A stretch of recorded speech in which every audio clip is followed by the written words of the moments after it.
So hi guys, welcome back to the channel.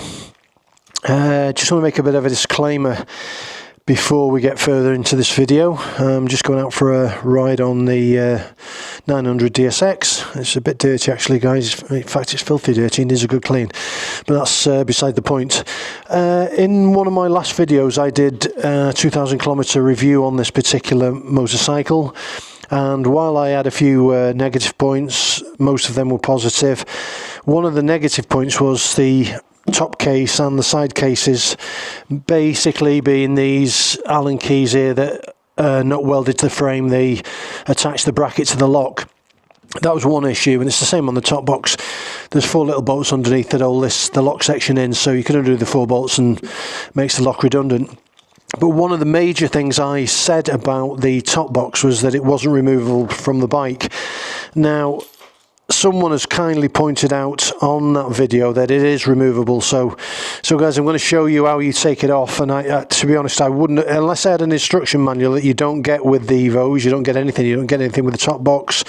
You don't get a top box guarantee or baggage or side box guarantee. You don't get any paperwork with it. You would think when you pick this up from the main dealer, you don't even get a manual for this bike. You have to get it all on PDF. But you would think when you got the bike from the main dealer, you would get an owner's manual, a service manual. You get zilch, guys. So you just go to this site, download the app, blah, blah, blah, blah, blah.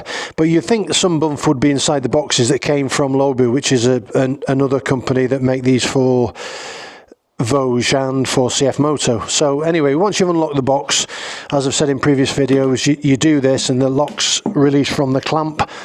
This is the clamp underneath that I'm on about that's just bolted on, that clips onto that, so the bolts hold the clamp can be removed, same on the side boxes. But unbeknown to me, when I did this before, you can waggle it up and down and all you see when you look underneath the bolts, you can't see anything else. And having no instructions, I just assumed it was bolted to the bike.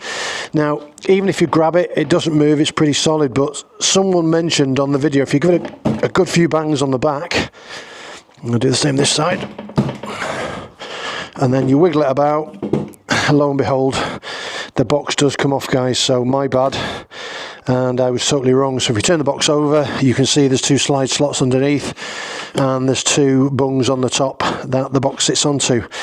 Now I know this box comes off, I'm actually gonna take the boxes off and I'm gonna go for a ride on this bike without the boxes, because I've never ever ridden this bike without the top boxes on. So I'm going to take the top box off and I'm going to take the 2 side boxes off, and we're going to try it and see how it goes. So same thing with this one, you have to tap it backwards first to release it off the bungs and lift it off. Park that on the ground. Now this one is the cut out one, so obviously it doesn't sit on the ground very well, it capsizes, and we need the key for the other one.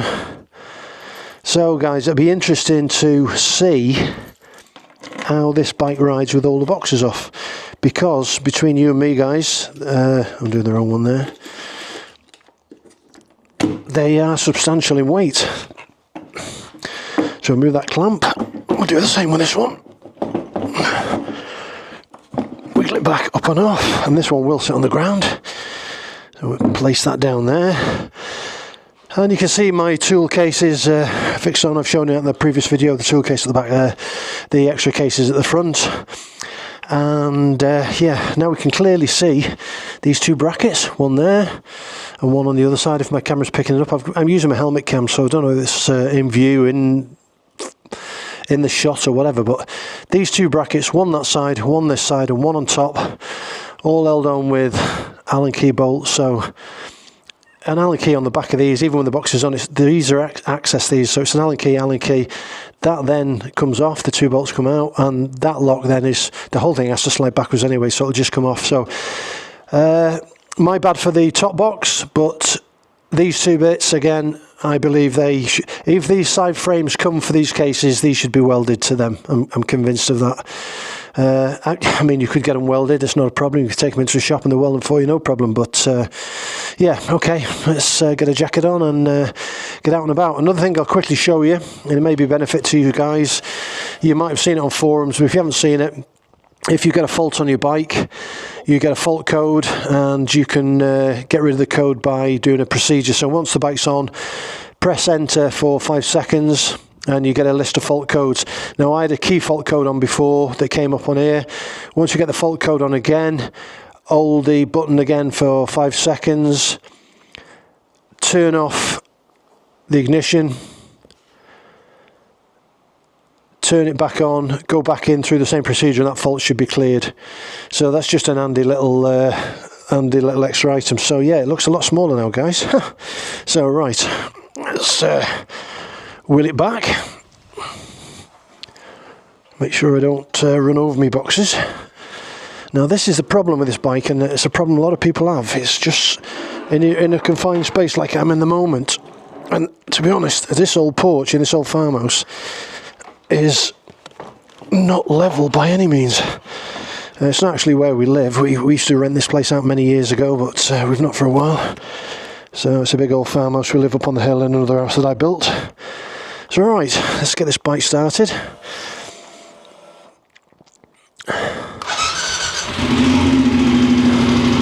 So guys, I purchased a new mesh jacket the other day. Went into one of the shops in Morthia. Really light and airy. Wasn't overly dear. Got a 15% reduction in the sale, which is unusual because we're in summer and it's a summer jacket. You would think it'd be full price, but it wasn't. So yeah, really comfortable. Yeah, so yeah, a different beast altogether without the boxes on, guys. Just excuse me while I do my jacket up. I know the camera's pointing down. In fact, what I'll do, I'll take my helmet off because I can't see what I'm doing.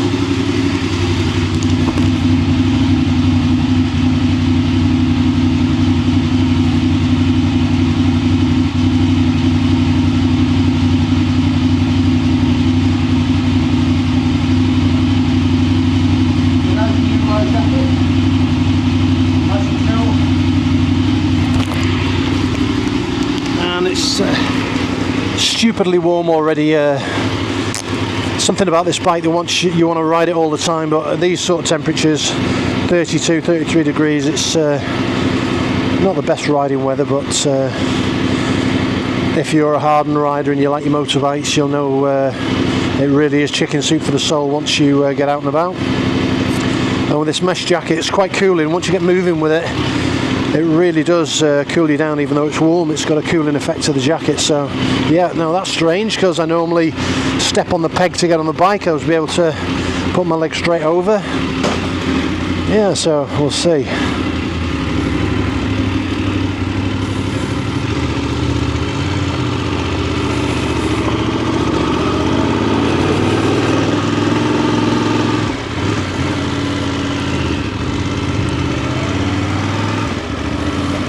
Yeah, I saw a video someone had posted on the DSX 900 Facebook page, sort of the global page, that they've actually now fitted a Givey screen to their bike, and they put some comments on there about in its low position it was giving good head and shoulder neck protection.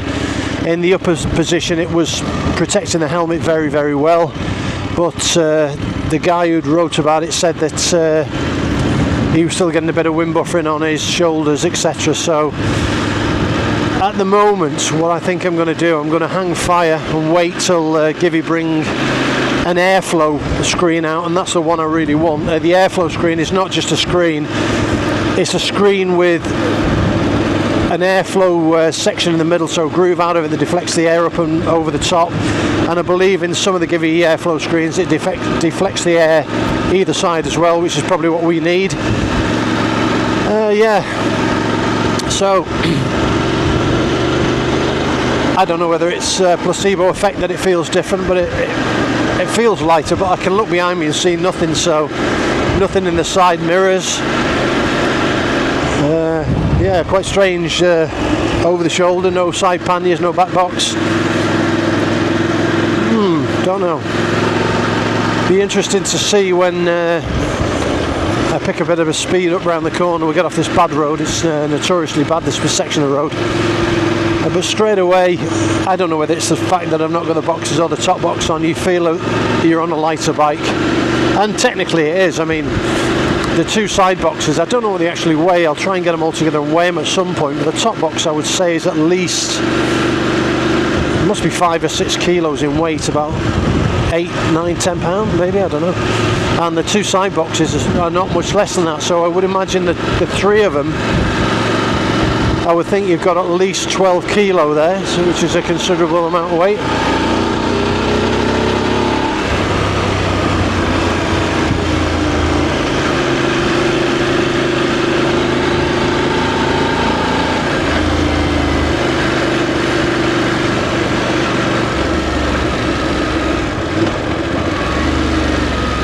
I'm sort of getting used to the clicky gearbox, as it were.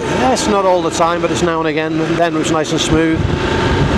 And to be honest, if I jump on my other bikes, I notice it now and again, but I notice it more on this one. That was a nice smooth gear change into fifth. Let's visor down.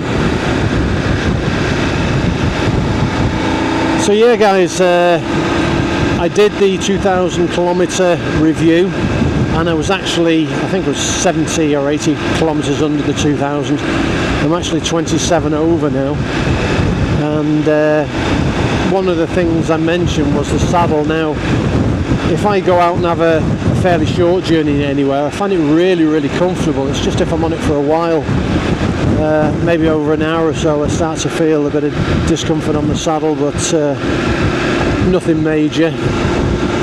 And like I said in that video, I think putting a gel seat or anything on it is going to be great for the summer, one of these cooling gel seats, but not so much for the winter if you want to use the heated seats. And whether it actually permeates through anything like that, I don't know.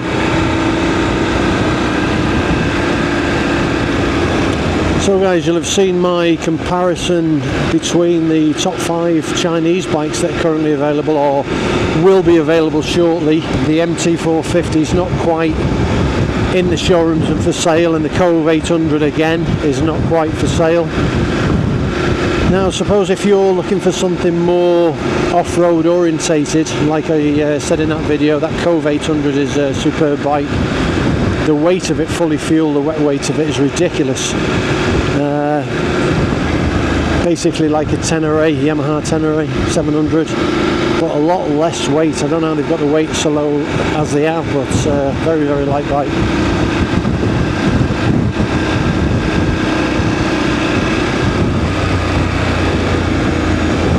I've noticed as well on Facebook feeds that an awful lot of you guys have actually dropped your bike, or it's gone over, or it's gone over on the side stand, etc.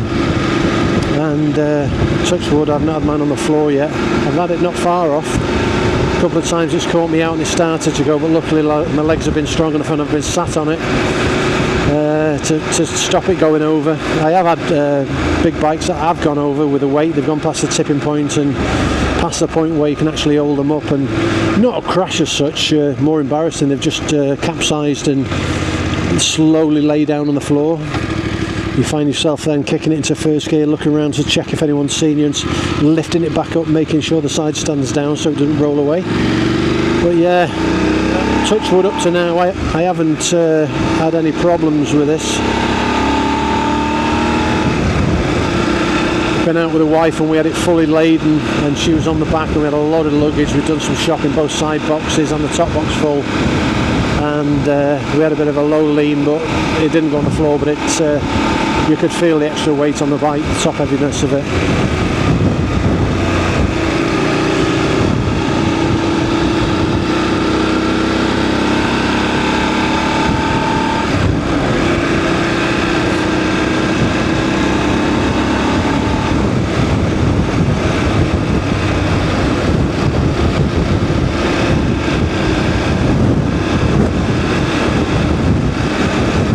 I would say on the bends without the boxes on and the top box, it does feel different. You can feel there's no lateral weight going sideways. You can certainly feel when you've got the two side boxes and the top box on, that you've got big boxes sticking out the back and you've got the top box, and it's apparent that you can feel the shift either way of that setup on the back of the bike.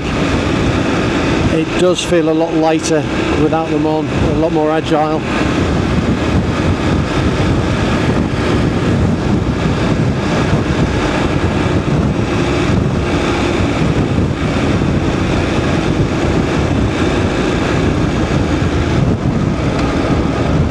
few weeks ago, you guys will have noticed I put some 20W50 oil in this. It was a high viscosity for these hot temperatures we're getting now.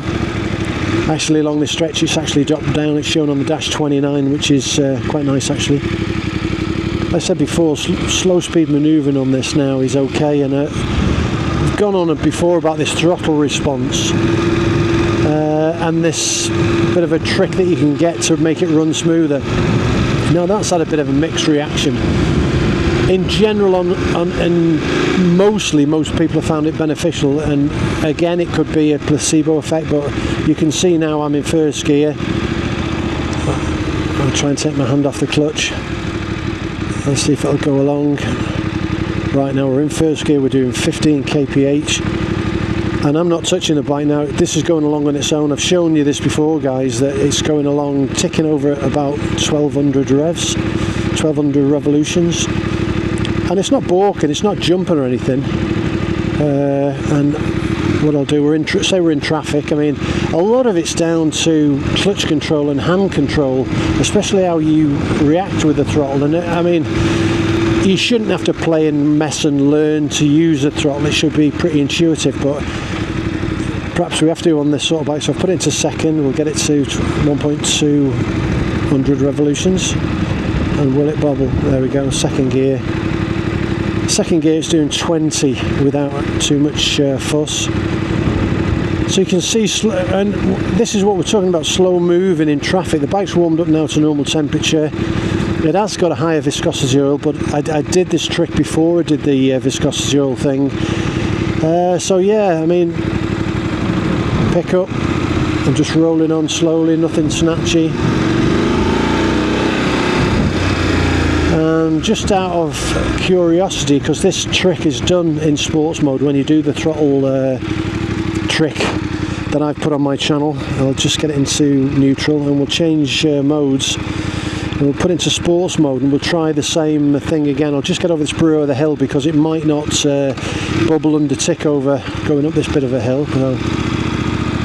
I'll just get it over this hill and we'll try it again. Let's get down into first gear, slow it down to below 15 where we were. Right, clutch off, hand off. Now we're in sports mode now. Totally smooth, guys, totally smooth, no searching, no nothing. I won't take my hands off the handlebars because it's going too slow to balance itself, as it were. And without the accelerator, I'll change into second. Right, now we're in second. Again, no bobbling, no jerking. So guys, there you are, guys, and I'll roll on gently. Nice and smooth, even if we're in slow traffic.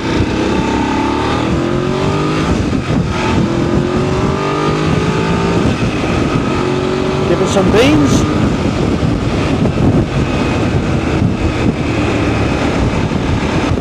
And you can see, guys, this has some get up and go. I mean, a lot of people are going on about the 95 brake horsepower as well, and I've mentioned this on Facebook and on YouTube channel before. 96 brake horsepower is the maximum horsepower you can have on any bike that can be converted to use on an A2 license. 96 brake horsepower, which is one more horsepower more than we've got 95, so 96 brake horsepower equals 7 kilowatts of power. Now 70 kilowatts of power. Now the maximum power reduction you can have on any bike to get an A2 license is half the maximum power, and the maximum power you can have on an A2 bike is 35 kilowatts. So to get half reduction, maximum half reduction, the maximum potential your bike can have is 96 horsepower, which is 70 kW, and that is the only reason why this bike is 95 brake horsepower and the BMW 900 is 105 brake horsepower. The FGS 900 at 105 brake horsepower cannot be used on an A2 license. It cannot be reduced because it's over the 70 kilowatt band. So this bike, all the people are saying it's not the same engine because this one's 95 brake horsepower and this and that. It is the same engine. It's just in the software that's in it, the mapping, the engine is tuned to a maximum horsepower of 95 or 70 kW, giving it the potential for next year, 2025, to have an A2 enabled bike on the market. Now, a few of you have commented on the Facebook feed I put about that, saying that surely, you know, this is too heavy a bike for an A2 for anyone. Well, to my mind it is. I mean, we talked about it going over and it falling, and a lot of you guys have mentioned that it's gone over, the side stand's gone, and you've only got a few nicks and scratches, nothing major. But for someone coming onto an A2 license, unless they're really proficient and they're good riders and they're strong guys, strong legs, I think it is a bit of a top heavy bike to be riding on an A2 license. Now that said, my Super Meteor 650 is exactly the same weight as this. So the 650 Super Meteor is 240 kilo, same weight, wet weight, and I think it's 49 horsepower. Now the 49 horsepower on that, or it's 47, tell a lie, it's 47, so 47 is correct for an A2. It's A2 compatible because 47 and 47 gives you 94, so you're just under that 96 horsepower. So it's got to be half the power of a full powered bike, or within that 35 kW band. So there we are, guys. That's the reason we've got a 95 horsepower bike as opposed to a 105 horsepower bike, because Voge wants this off the production line to be able to be chipped to be A2 compatible in next year's model when they bring it to the market. Yeah, so interesting stuff, guys. Yeah, it certainly feels different without the luggage on. And I'm going to head back now because it is getting a bit warm and I'm cooking, even though I've got this mesh jacket on. It's a major difference to an ordinary jacket. It was just a quick blast after work, really, to blow a few cobwebs off, and apologise to all you guys who saw my video regarding the top box and me saying it wasn't removable. It is removable. You've just got to get a jolly great bang on the back, and the two lugs that slide into the top bracket that fits on the standard rack on the back just slot in, but it wasn't apparent before, and I jiggled it, I pushed it, I bashed it, and to my mind that was fixed, and other people have probably thought the same thing due to the fact there's no information within, or I certainly got no information. I don't know if any of you guys got information about it. When I picked the bike up, there was no information inside the top boxes. You would think there would have been a manufacturer's leaflet, a guarantee, some bump about it, some bump about the company, but absolutely zilch. And yeah, like I said earlier, it's quite strange that you can buy a Cove 300 and you get an owner's manual in paper, you get a maintenance manual that can be filled in and stamped, but on this particular bike you get nothing, just an app with the PDF owner's manual in the app. Now, if any of you guys have got an owner's manual or a service manual from your main dealer, I'd be interested to hear about it, because the last few bikes I've bought have been pretty sketchy the same way. The Super Meteor was the same. I bought the Super Meteor.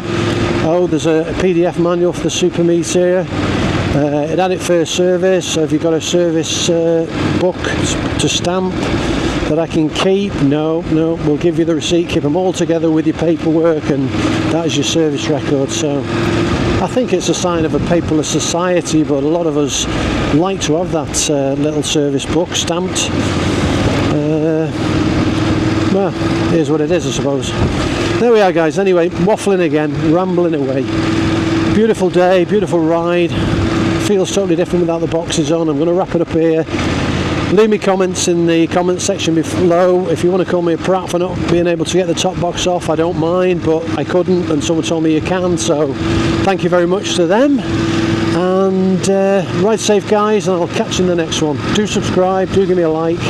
Buy me a coffee. There's a button down the bottom if you want to give me a few bucks to buy a coffee. I don't mind. It'll help me out making this channel, buying the equipment, camera equipment, etc, etc. But if you don't want to, just thumbs up, that'll do me. And I'll catch you in the next one. Take care. Ride safe, guys. Peace out.